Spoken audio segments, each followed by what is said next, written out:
Samir, 22 years old, lives with his 50-year-old mother, who was recently diagnosed with diabetes. Samir has a brother, a detective named Tommy, known in his area as the Criminal Hunter due to his intelligence. Samir was one of the top students at the university, and all the students respected him for his good manners and high morals. However, there was a classmate of his named Andre, with whom he did not have a good relationship, as Andre always claimed that Samir was arrogant.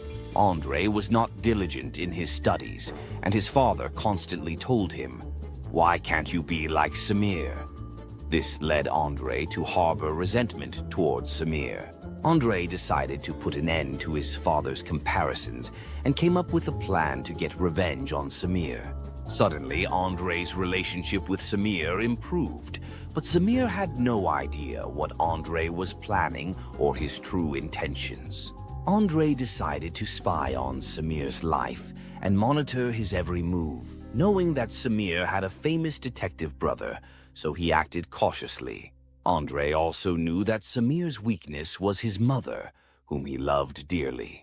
Andre observed the movements of Samir's mother and discovered that every Thursday at exactly 10 a.m., Detective Tommy would take his mother to a nearby park. He would then leave her there and go to his office, and when Samir returned, he would take his mother back home. Andre waited until the final exams approached.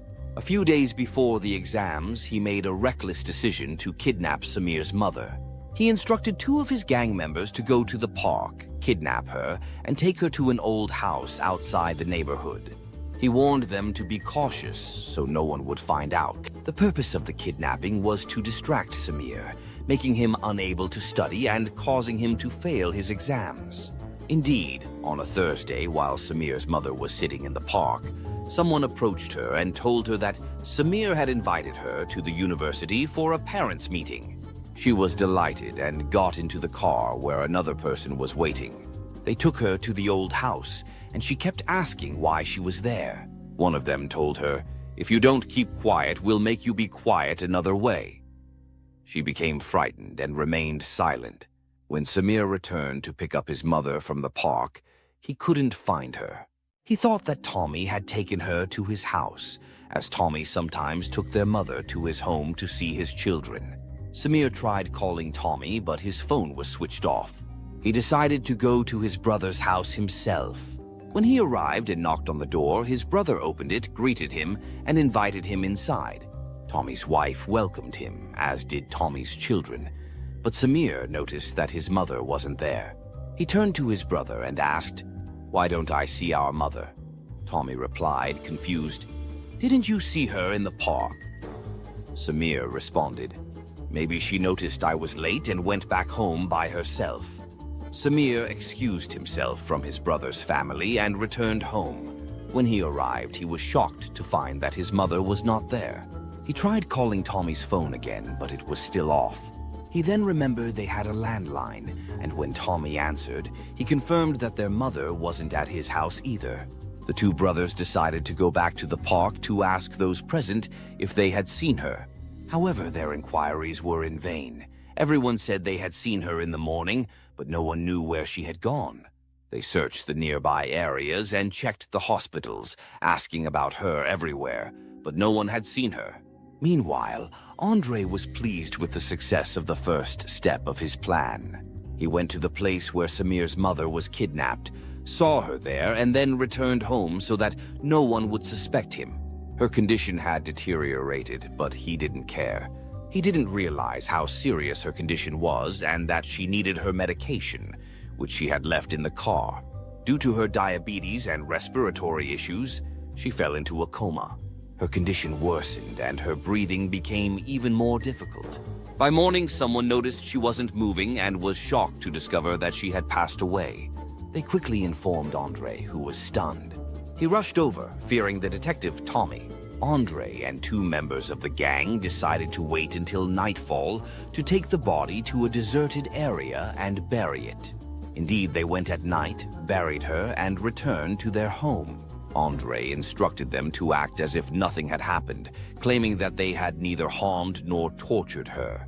After 48 hours, the detective opened a case file and summoned everyone who had been in the park the day Samir's mother disappeared. He questioned them all, but they all had the same response. No one knew where she had gone.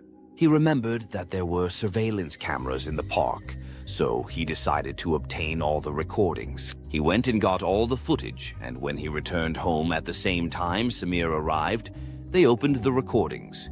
Unfortunately, there was no camera covering the spot where she had been, but Samir noticed in one of the recordings several cars passing by on the other side of the park. Among them was a car belonging to one of Andre's friends, but he didn't tell Tommy about recognizing the car, hoping Tommy would figure it out himself. Samir excused himself, claiming he needed to search a neighborhood.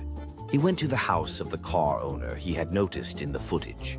He sneaked into the house, saw the car, and looked through the window at the back seat, where he spotted his mother's medication under the seat. This confirmed to him that his mother had been kidnapped. Just then, he heard the door of the house open but decided to flee so no one would notice him. Andre's friend, John, got into the car and drove off. Samir decided to follow him and observe all his movements. At one point, John stopped in front of a supermarket. Samir seized the opportunity, sneaking into the back seat and hiding so John wouldn't see him. When John got back into the car, he drove towards a village outside the city. Midway through the drive, John was startled by Samir's voice behind him, demanding to know where she was. John stammered, "Samir, how did you get in?" Samir pulled out a knife from his pocket and placed it against John's throat. With no other choice, John told him everything. Samir was shocked and screamed, "Mother!" Silence followed for a moment before Samir said, "You will all follow her soon, but tell her I'm sorry and that I love her." Samir then intentionally drove John towards a steep road. When they reached the top of the mountain, Samir said, "Stop the car." Once John stopped, Samir dragged him out of the car, tied him up, blindfolded him, and left him outside. After a few minutes, Samir came back and untied John, pretending he wanted to know more details about the story. Without hesitation, John kicked Samir, escaped, got into the car, started the engine, and sped away, unaware of the surprise waiting for him. As John sped down the mountain, he realized too late that the brakes weren't working. While Samir got out of the car, left it, and returned to it, he disabled the brake and wiped all his fingerprints. Indeed, Samir succeeded in his crazy plan. The car, with John inside, crashed in a horrific accident to the extent that they could only identify John by what remained of the car. Samir decided to continue his revenge plan against Andre and his other friend. As days passed, Samir acted as if he was searching for his mother, but after missing several university classes, he received a dismissal notice from the university, though he didn't care. Coincidentally, the university held a party to celebrate the completion of the academic year, and all the students attended. Samir decided to take revenge on Andre's friend, Charlie. On the day of the celebration, Samir went to the university under the pretext that the university had reconsidered his dismissal. He carried rat poison in his pocket. During the celebration, Samir approached Charlie, and in a moment, he put some of the poison in Charlie's cup. Moments later, the atmosphere at the party shifted. Samir noticed Charlie's face turn pale yellow. Charlie headed to the bathroom, which was a little distance away from the party. While all the students were engrossed in the event, Samir snuck after Charlie and heard faint moaning from one of the stalls as if someone was pleading for help. Then he heard a voice from behind the door say, "Tell her I love her."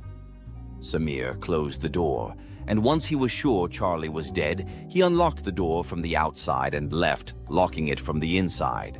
When Andre learned of his second friend's death, he became certain that Samir was the one behind it. Andre lived in constant fear. Over time, this fear consumed him, leading to a psychological breakdown. He began screaming strange phrases in the city streets, shouting things like, leave her, don't take her."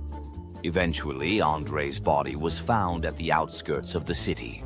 Strangely, a message was found written on his body. "Tell her I love her."